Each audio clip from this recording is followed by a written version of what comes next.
E durante a pandemia do novo coronavírus, muitas pessoas perderam o emprego e despertaram o seu lado de empreendedor. De acordo com a Junta Comercial do Estado, o Piauí registrou em 2020 a abertura de 5.821 novas empresas. Esse número representa uma queda de 0,29% com relação a 2019, certo? Mas se você comparar de janeiro agora, a quantidade de empresas que abriu foi muito maior do que as que fechou. Portanto, saldo positivo constatado pela Juscepe. Acompanhe na reportagem.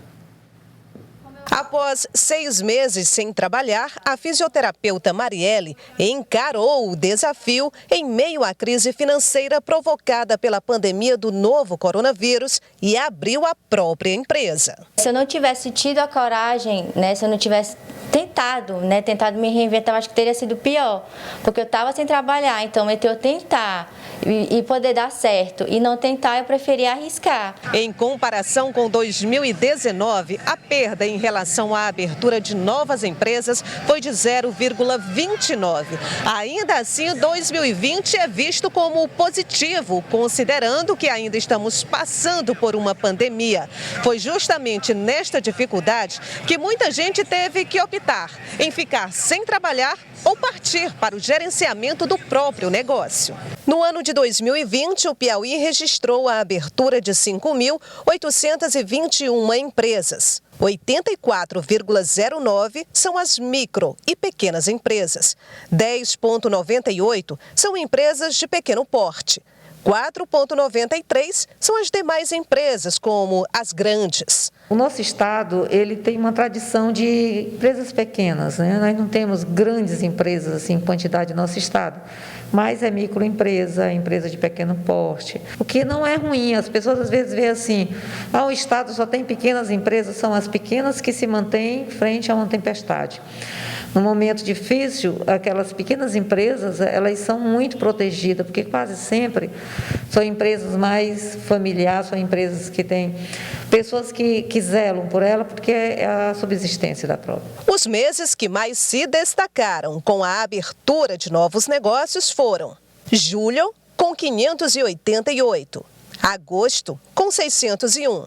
E setembro, com 665. No ranking dos municípios onde estão os maiores números dos novos empreendimentos, estão 4 cidades. Teresina, com 2.613, Parnaíba, com 278, Picos, com 260 e Floriano, 221. No momento da pandemia, nós estávamos 100% digital, com todos os serviços sendo oferecidos pela plataforma Piauí Digital, de modo que não teve descontinuidade. A gente fechou a porta, passou a trabalhar de casa e esse trabalho ainda foi muito mais positivo, porque foi mais rápido, mais célere. E as atividades econômicas que mais se destacaram foram o comércio varejista em geral, com procedência de produtos alimentícios, produtos farmacêuticos e o comércio de material de construção em geral.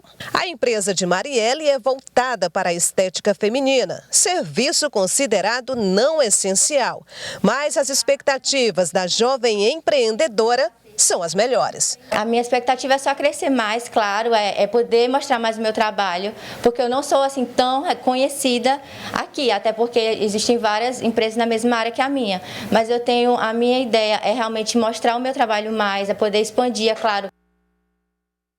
Mas o que significam exatamente esses números em tempo de pandemia?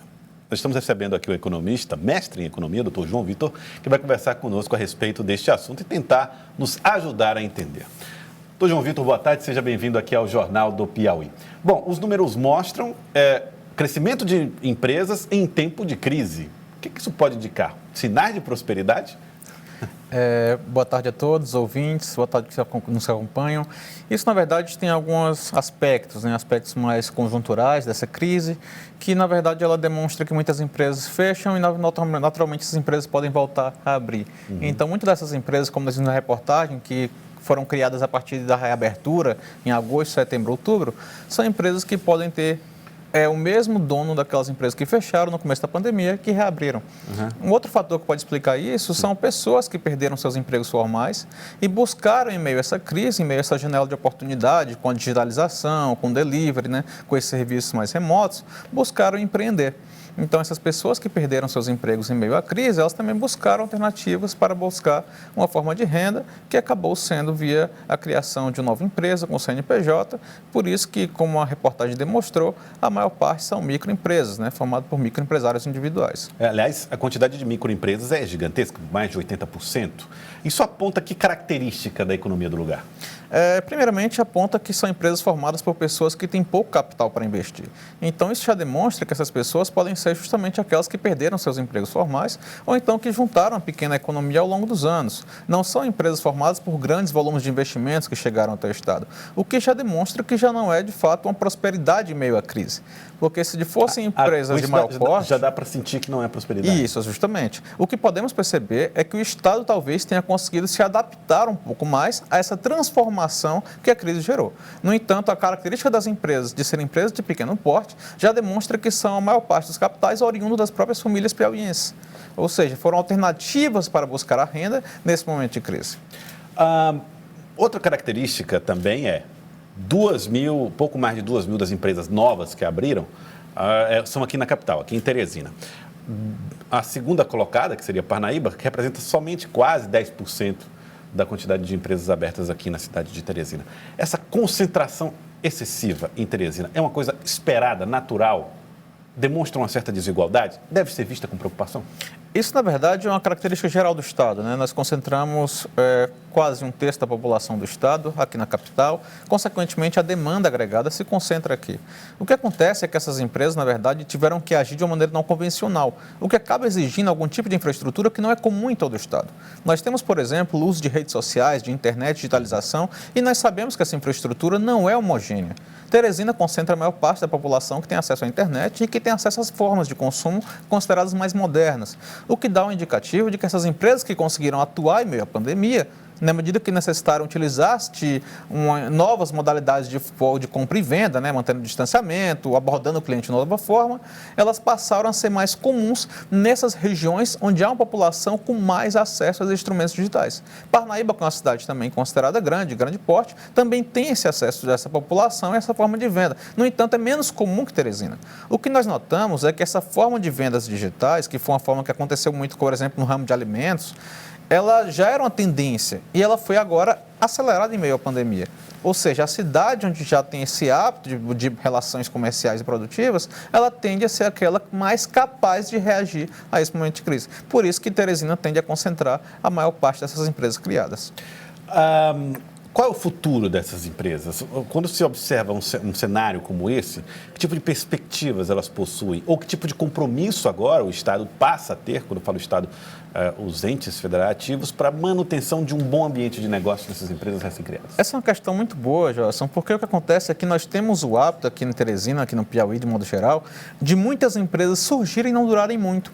Então, isso que nós vemos, que muitas empresas podem ser já, de fato, de CNPJs antigos, né? Então, o que se espera dessas empresas no futuro? Primeiramente, se espera que elas tenham alguma gestão mais profissional, porque são empresas que surgiram já numa modalidade distinta, né? Elas tendem a atuar num momento totalmente atípico e em meio a uma crise. Então, se elas tiverem o mesmo padrão de comportamento das empresas passadas, a expectativa é que aquelas empresas que podem surgir, ter até um certo ganho, mas não durem muito. Então, o que nós esperamos nesse momento? Primeiramente, que haja uma profissionalização dessas relações produtivas, até porque muitas dessas empresas que surgem de empresas que não tinham o hábito, as pessoas não tinham o hábito de atuar nesses ramos, né? Foram pessoas que perderam seus empregos formais, então essas pessoas não têm essa familiaridade com o ambiente empresarial. Também espera-se que, para essa modalidade se popularizar e se expandir, é necessário que essas empresas tenham linhas de crédito para poder suportar essa carência de recursos em meio à crise. E o mais importante, pensando que nós entramos num modelo de negócio totalmente distinto, que é baseado nessa digitalização, é necessário que haja uma democratização do acesso à internet e à informação. Porque, como vimos na reportagem, esse processo de abertura foi digital.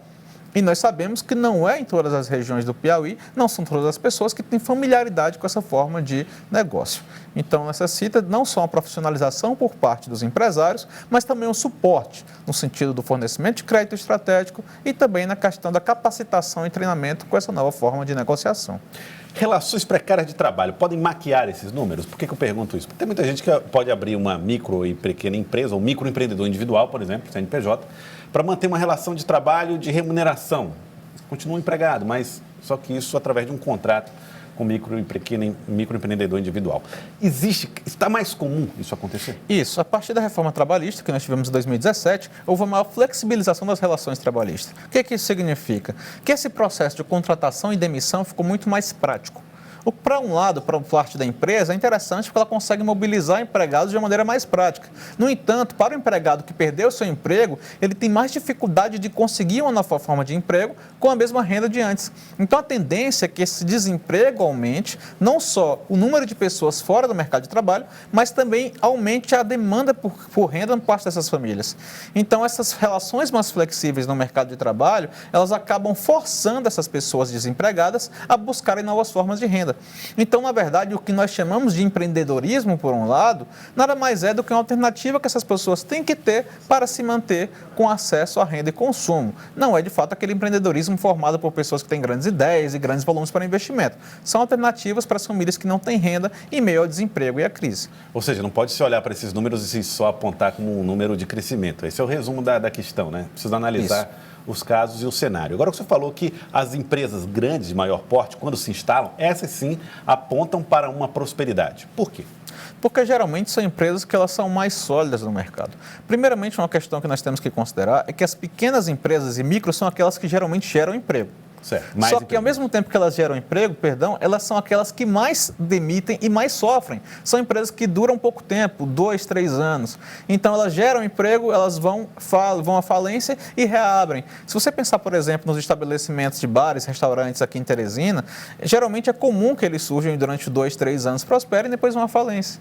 Mas as empresas, na verdade, de maior porte, são aquelas que trazem investimentos estruturantes de longo prazo. Então, elas são aquelas capazes de consolidar um crescimento econômico. Apesar de serem as pequenas e micro que geram empregos, são aquelas mais suscetíveis a sofrerem com essas crises que de fato se manifestam nesse momento. Doutor João Vitor, quero agradecer ao senhor pela presença aqui. Economista, mestre em economia, muito obrigado pela participação no Jornal do Piauí de hoje. Eu que agradeço e desejo que essas pessoas que abriram seus negócios, que prosperem e gerem de fato um crescimento para a economia do Estado.